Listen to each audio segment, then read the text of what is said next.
Programme में आपका स्वागत है। मेरा नाम है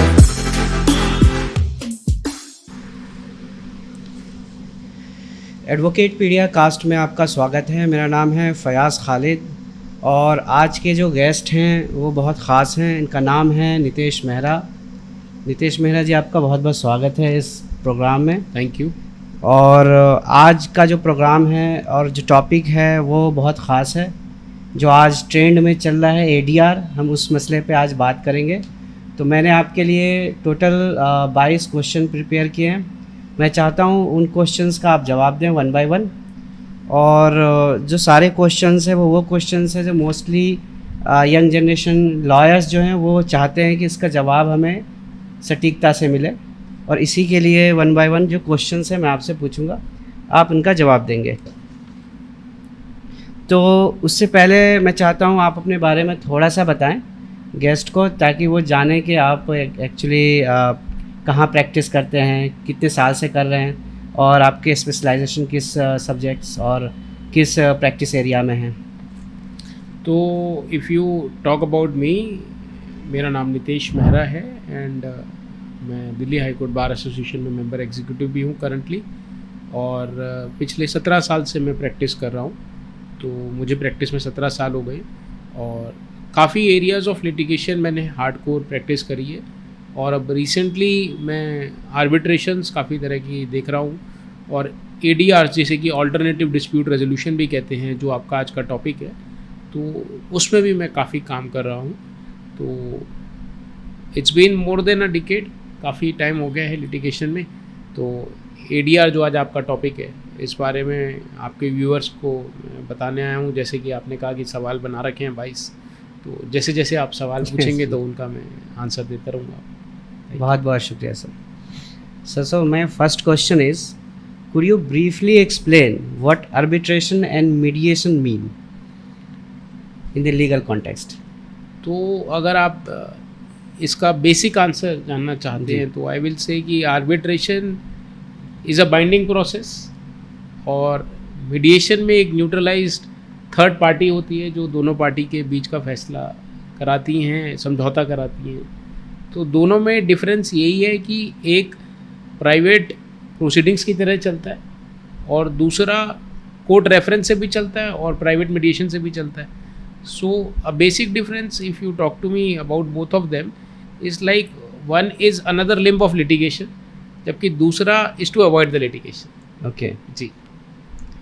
So the second question is, how has the approach towards ADR evolved in India over last decade? In last decade arbitration, mediation और मैं कहूँगा कंसिलिएशन, तीनों ने ही अपना काफ़ी काम किया है, प्रोग्रेस हुई है। Government sector, if we talk about bringing the new laws with regard to the mediation and with the enactment of mediation act 2023, so कहीं ना कहीं मीडिएशन को भी एनफोर्समेंट देने की जो है पहल हुई है। तो जब गवर्नमेंट लाती है तभी उसको हमारी जुडिशरी एनफोर्स करा पाती है। तो पिछले 10 साल में आर्बिट्रेशन ने भी काफ़ी प्रोग्रेस किया है और मीडिएशन ने भी काफ़ी प्रोग्रेस किया है। Both the limbs do work in the different spheres, but yes, now they are bringing the results to the litigation. Okay sir, thank you. Next question is, what are the key differences between mediation, arbitration and conciliation? तो जैसा कि मैंने आपको पहले भी बताया, I will repeat once again कि arbitration की जो प्रोसीडिंग्स है, आर्बिट्रेटर का जो अवार्ड है वो एक बाइंडिंग अवार्ड होता है। मीडिएशन का मीडिएशन एक्ट 2023 के आने के बाद से कोर्ट की डिक्री का इफेक्ट आ गया है।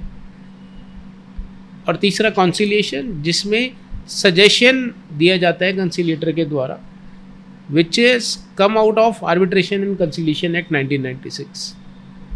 तो तीनों का डिफरेंस अलग अलग है, तीनों डिफरेंट स्फेयर्स में काम करते हैं।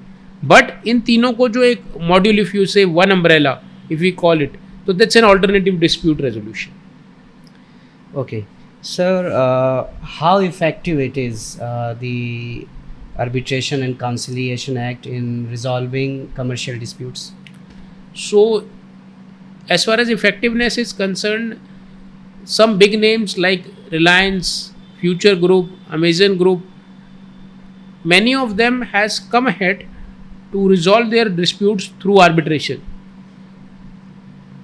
और दे आर ट्राइंग कि उनको कोर्ट में ना जाना पड़े और उनके रिजॉल्व प्राइवेटली डिस्प्यूट जो भी हैं वो रिजॉल्व हो जाए। तो इसलिए कमर्शियल कोर्ट्स एक्ट भी जो आया उसने भी एक प्री कंडीशन रखी that any dispute which has to come to court, उससे पहले उनको they have to go for compulsory pre suit mediation. तो ADRs been brought to make it a concept कि जैसे यूरोप में, बाहर के देशों में ये कंसेप्ट होता है कि कौन सा केस कोर्ट में आने लायक है। तो इसलिए उस कंसेप्ट को हमारे यहाँ भी एनेक्ट करके लाया गया है। और कमर्शियल डिस्प्यूट्स खास करके जैसे आपने बात करी, कमर्शियल कोर्ट्स एक्ट को इसलिए एनेक्ट किया गया कि उसमें प्री सूट मीडिएशन को लाकर उन्होंने ये कंपलसरी कर दिया कि कोई भी कमर्शियल डिस्प्यूट जो ट्रेड रिलेटेड है, जो 3 लाख से ऊपर है, if that has to go to court then a compulsorily mediation has to take place in those matters. तो very effective. I say that in all the businesses disputes, अगर आप देखेंगे बड़े बड़े कंस्ट्रक्शन साइट्स के डिस्प्यूट्स हैं या कोई और है, तो वो सब भी आर्बिट्रेशंस में जा रहे हैं क्योंकि स्पीड अप होता है, एक तो थोड़ा सा जल्दी डिसाइड होता है, तो इसलिए आर्बिट्रेशन में जाना लोग जो है उसको प्रेफर करते हैं। Okay, sir. So the next question is, what are the advantage and disadvantage in arbitration in India in comparison to litigation? So advantages are like it is speed up, it does not has the hassle of court proceedings, and it's at the neutral venue which has been decided by both the parties. And if you talk to me about the disadvantages in India as of now with regard to the arbitration, is with regard to some, I say that not properly drafted arbitration clauses sometimes create differences, because people do refer it to arbitration, but जब वो clause अपना arbitration का बनाते हैं तो उसमें ये भूल जाते हैं लिखना कि सीट कहाँ होनी चाहिए, वेन्यू कहाँ होना चाहिए, तो उस सब के कारण प्रॉब्लम होती है।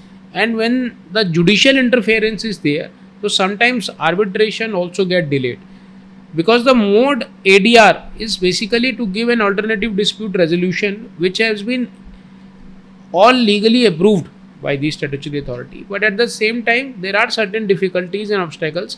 Another very important factor जो सबसे ज़रूरी है, जो लोगों को disadvantages लगता है, कि arbitration is very costlier. Act है, एक्ट में 7 शेड्यूल है, उसके हिसाब से आर्बिट्रेटर को फीस जाएगी, तो जैसा क्लेम होता है उसके हिसाब से फीस जाती है। तो कई बारी जो प्रोसीडिंग्स होती है, नंबर ऑफ आर्बिट्रल हेयरिंग्स होती हैं, वो इतनी बढ़ जाती हैं कि एक नॉर्मल जो लिटिगेटिंग आदमी करने आया है, ये जिसका छोटा डिस्प्यूट है, वो सोचता है कि इससे बढ़िया मैं कोर्ट में ही चला जाता तो मेरा डिस्प्यूट जो है कम पैसे में सेटल हो जाए। जी, तो ये है कॉस्ट एफिशिएंसी थोड़ी सी कम है। Okay. There are various pros and cons both to the arbitration. So, sir, India has tried to promote itself as international arbitration hub. So, how effective it is?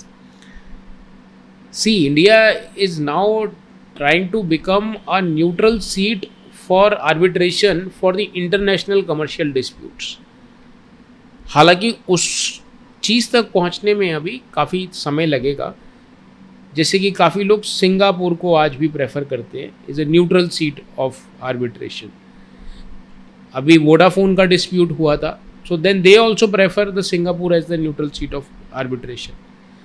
तो India को global market में अपने आप को ये establish करना पड़ेगा कि जो हमारी आर्बिट्रेशन सीट्स हैं, those are also neutral, and if you will come and have arbitration in India over the dispute between the two countries, then India can be a effective, cost effective, and rather be providing them all the resources as the neutrality to resolve their disputes by way of arbitration.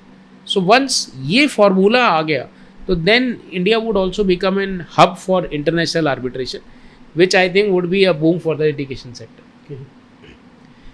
So, sir, what role do institution arbitrations play in India? Institutes do play very important role. If we start from Delhi, now Delhi has its own international arbitration center. That's Delhi International Arbitration Center, which is there in Delhi High Court in its S block. So the purpose of institutional arbitration is the smooth functioning, rules for arbitration, providing the arbitrators, and a time bound hearing to those arbitration.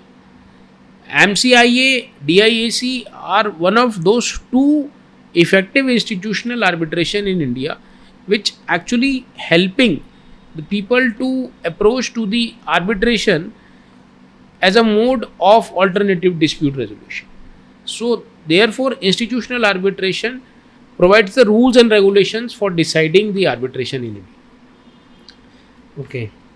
So the next question is, how is court-referred mediation is different from private mediation? So generally जैसे आपने देखा होगा कि जो court referred मीडिएशंस है वो mostly family matters में होती है.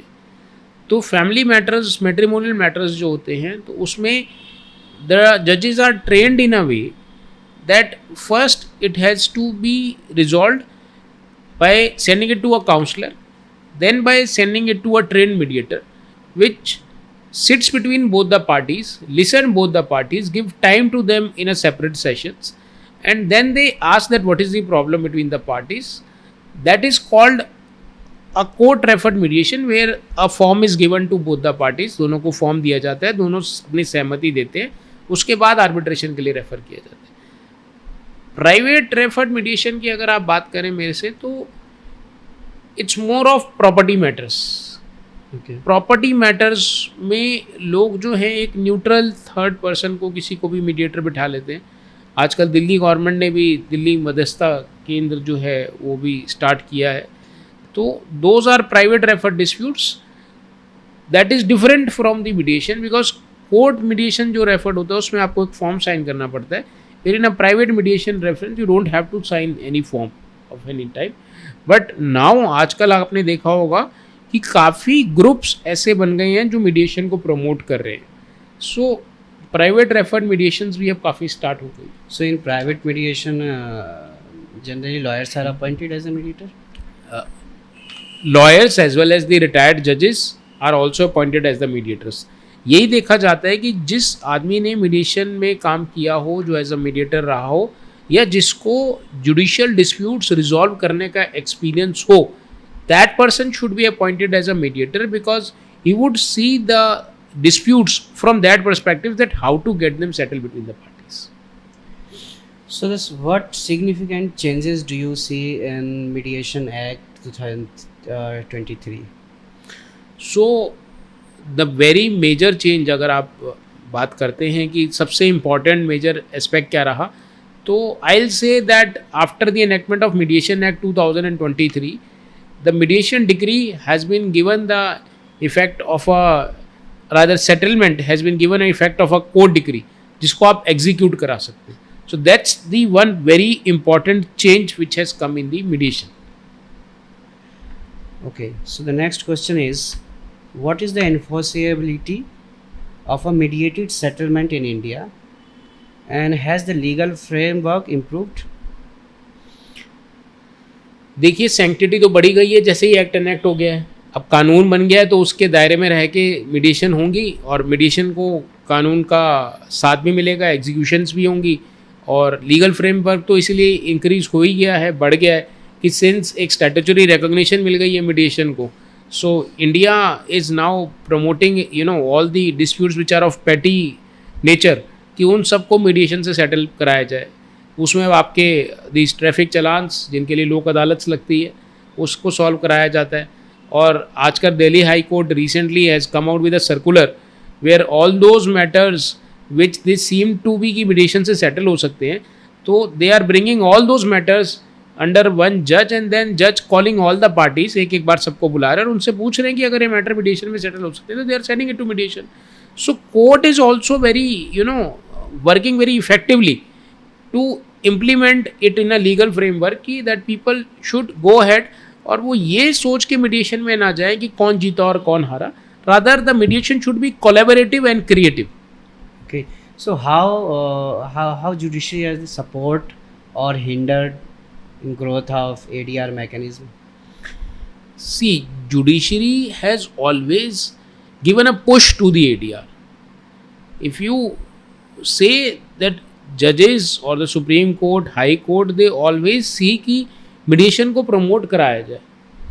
कहीं पे भी आप ये नहीं देखेंगे जुडिशियल साइड से कि कभी ADR को डिमोट करा जा रहा है. सो आर्बिट्रेशंस भी चल रही हैं. Whenever the disputes are of arbitrable nature, तो कोर्ट अब क्या कर रहे हैं, सेक्शन 11 फाइल होती है तो इमीडिएटली आर्बिट्रेटर अपॉइंट कर देते हैं. दे ओनली सी कि that the clause is proper और उस क्लॉज में ये लिखा हो कि that this dispute shall be refer to the arbitrator. So इतना सा पढ़ने के बाद सुप्रीम कोर्ट की रिसेंटली जजमेंट भी आई है कि once it is clearly written, in arbitration clause has to be clearly written और the moment it is seen that the dispute is arbitrable, then the court उसको इमीडिएटली आर्बिट्रेशन के लिए send कर देती है ताकि वो ऑल्टरनेटिव डिस्प्यूट रेजोल्यूशन में चला जाए. तो courts has been very effective rather. So sir, what are some landmark cases that shape the arbitration or mediation laws in India? एक तो एल्कॉन infrastructure judgment has been a very important landmark judgment. दूसरा BCCI का भी एक judgement था जो काफ़ी पॉपुलर रहा. और time to time the courts are giving the judgments in the arbitration on section 34 की दैट आर्बिट्रेशन अवार्ड चैलेंज कैसे हो सकता है. ऑन सेक्शन 9 की आर्बिट्रेशन में एक सेक्शन 9 बड़ा इंपॉर्टेंट है, जैसे कि इंटरिम मेजर्स के लिए, इंटरिम ऑर्डर्स के लिए. जैसे पहले ऑर्डर 39(1) एंड रूल 2 CPC का था, तो अब आर्बिट्रेशन का सेक्शन 9 आ गया. So court has been passing regular judgments one after the other dealing with the arbitration and conciliation act 1996. Okay. So sir, do you think that judiciary is sufficiently trained or sensitized about ADR? देखिए, I am a lawyer, तो giving you this answer is very difficult for me. Okay. But I can only say कि that judiciary he mediators को trend कराती है. उनके लिए this mediation training programmes होते हैं 40-40 घंटे के. आर्बिट्रेटर अपॉइंट उन्हीं को करती है जो एक्सपीरियंस हो, जिन्होंने आर्बिट्रेशन कुछ करी हो. और एक अम्ब्रेला की आप बात करें तो it's our judiciary only which is promoting the ADR forms. तो ट्रेनिंग चल रही है और ग्रास रूट लेवल पे भी चल रही है, मैं तो यही कहूँगा. Okay sir, so what are the main challenges in implementing effective arbitration or mediation laws in India? Or the mechanism? So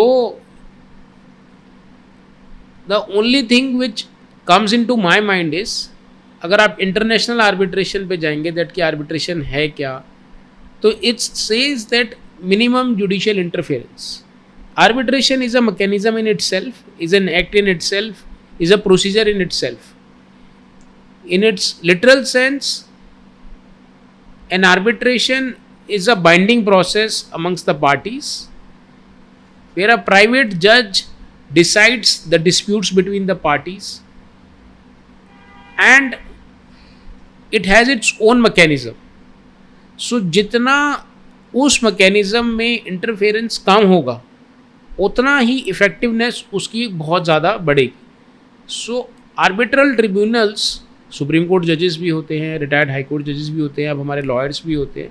so every arbitral tribunal has its own mechanism to try the dispute and to give it a effective mechanism so that a final arbitral award which comes should be a neutral arbitral award which may or may not be challenged by the parties, which depend.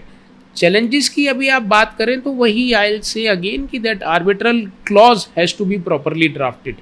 उसमें seat होना ज़रूरी है, venue होना ज़रूरी है, arbitration decide कौन करेगा, 1 arbitrator करेगा, सोल करेगा, 2 करेगा, 3 करेगा, तो ये सारी चीज़ें होनी बहुत ज़रूरी है so that once the dispute starts और when it comes to the court for appointing an arbitrator, तो कोर्ट भी in a position to give it a, fast finding on the same. Okay, so is there any cultural attitude or lack of awareness that affect mediation adoption? Mediation आज मेरे को 17 साल हो गए हैं, पहले साल से जब मैंने ज्वाइन किया था प्रोफेशन, तब से आज तक देख रहा हूँ, it has gone a sea change. तो they are adopting the new mechanisms so that mediation को भी एक effective process of dispute resolution बनाया जाए. Okay, so the next question is, are arbitration clauses in commercial contracts typically well drafted, or do you often create confusion? I just answered this question back a minute before, and I'll again repeat it that arbitration clauses has to be very well drafted. It should be get drafted by a very experienced lawyers or somebody who has dealt with the arbitration in the past, so that when they come for resolving their dispute by way of arbitration, then there should not be any problem or any dispute before the court with regard to the appointment of the arbitrator, with regard to the seat of the arbitration, and with regard to the I say that jurisdiction of the arbitrator. So these three things, if mentioned in an arbitration clause, I think it would be very apt approach to get their dispute resolved through way of arbitration. Okay. So, sir, what step can be taken to promote ADR in rural area or semi-urban area? So that's a very good question. I must say कि rural areas और semi urban areas में कैसे हो सकते हैं. तो मुझे लगता है कि उसके लिए विलेज लोक अदालत्स लगानी चाहिए और time to time free legal aid camps लगाने चाहिए. तो हमारे दिल्ली में भी है, दिल्ली लीगल सर्विसेज अथॉरिटी है, और ये अगर हम देश की बात करें तो नेशनल लीगल सर्विसेज अथॉरिटी है. So these two authorities are actually working very hard so that हमारे एडीआरस का जो प्रोसेस है वो ग्रास रूट लेवल पे पहुँचे और लोग अपने पंचायत सिस्टम से ऊपर उठ के ये समझ पाएँ कि स्टैच्यू बेस्ड मीडिएशंस भी अब इंडिया में हैं और वो लोग अपने जो ऐसे ट्रेडिशनल डिस्प्यूट्स हैं उनको by way of ADR solve करा सकते हैं. So more and more awareness would resolve this question, I must say. Okay, so one of the trending question is, do you think that online dispute resolution, that is ODR, will play a bigger role in legal ecosystem? देखिए अभी तो I seriously have doubts in my mind because till now we do not have the figures और results और statistics about these ODRs. So though they have been started promoting by the private players, but the government has still not given any recognition to the ODRs.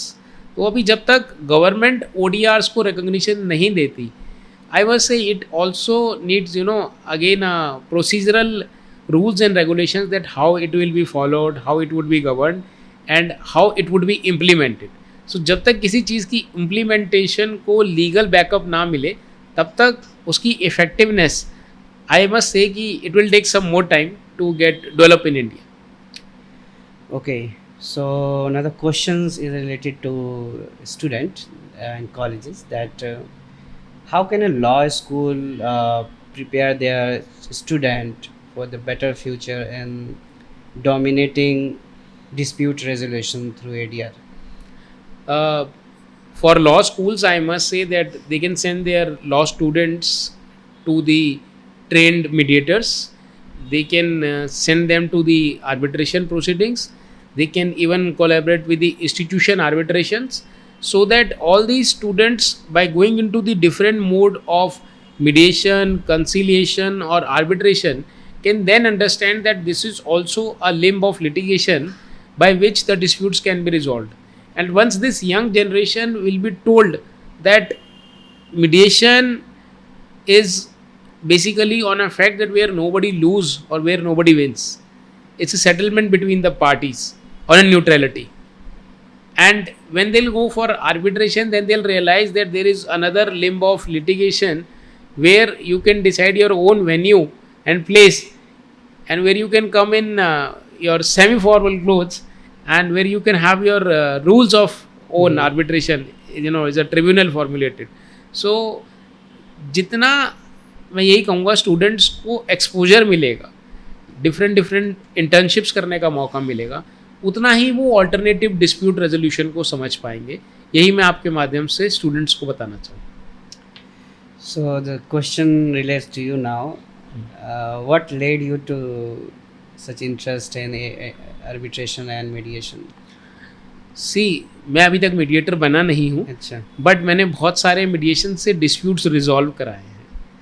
तो if you ask me, तो in my initial years I use to come to court with my senior and I use to see कि mediation से काफ़ी पुराने family disputes resolve हो गए हैं, काफ़ी प्रॉपर्टी डिस्प्यूट भी रिजॉल्व हो गए हैं. तो मैं उनसे पूछता था अपने सीनियर से कि क्या इससे वकालत पे इफ़ेक्ट नहीं पड़ता. तो उन्होंने कहा नहीं, वकालत पे इफ़ेक्ट नहीं पड़ता, बल्कि आप अपने दिमाग से, अपने कोशिशों से दोनों पार्टीज़ का कॉस्ट सेव कराकर उनको एक रिजल्ट ओरिएंटेड अप्रोच देते. So those are traditional approach. Traditional approaches, right. और my interest growed with the time. और अब आर्बिट्रेशन, क्योंकि it's an another mode of litigation, तो it's again a better mode of earning in the litigation. तो इसलिए arbitration is always good for lawyers जो इसको करना चाहते हैं. बट उसके लिए आपको एक्सपीरियंस होना ज़रूरी है, आपको टाइम डिवोट करना ज़रूरी है. Okay, so the last question is, sir, what advice would you be giving to the budding lawyers who take interest in arbitration or mediation? So, to all the law students, my message would be that if you really wish to work in the ADR, so you first from your law schools come for the internships, seniors के साथ जाएं, train mediators के यहाँ बैठें और mediation proceedings को attend करें. तब आपको पता लगेगा मीडिएशंस के प्रॉज एंड कॉन्स क्या हैं. आर्बिट्रेशन के लिए जाना है तो आप इंस्टीट्यूशन आर्बिट्रेशन में जा सकते हैं, वहाँ जाकर आप आर्बिट्रेशन अटेंड करिए. एंड कंसिलिएशन के लिए काउंसलर्स जो हमारे होते हैं, you go and attend to them. So the more and more internships you do in these formats of litigation, or I say the dispute resolving process, then you will definitely get more exposure of it, and you will also get an interest towards this line of litigation. Thank you. Thank you so much, sir. But one of the question that was related to the budding lawyers, those who have already enrolled, what about for them? How can they approach to indulge in this profession of this ADR? See, journey of each lawyer depends upon how they want to shape their career. So in my view, if you are really looking towards the ADRs as your career option, so then you should start doing internships with the lawyers who do institutional arbitration, who do arbitrations, and the lawyers who do the mediations also. Mediation is not a career option, but yes, mediation training would certainly help you if you want to see yourself in a future to become a mediator. Thank you so much, sir. Thank you for giving all the reply one by one, and whatever the question was, you have certainly replied in concise manner. So thank you so much, and thank you for coming to this program, and hope to see you again. Thank you so much, and thank you for calling me to this podcast, and I hope that my answers would definitely help the younger generation Definitely who it is will, sir. looking forward to see and know about that what is ADR all about. Thank you.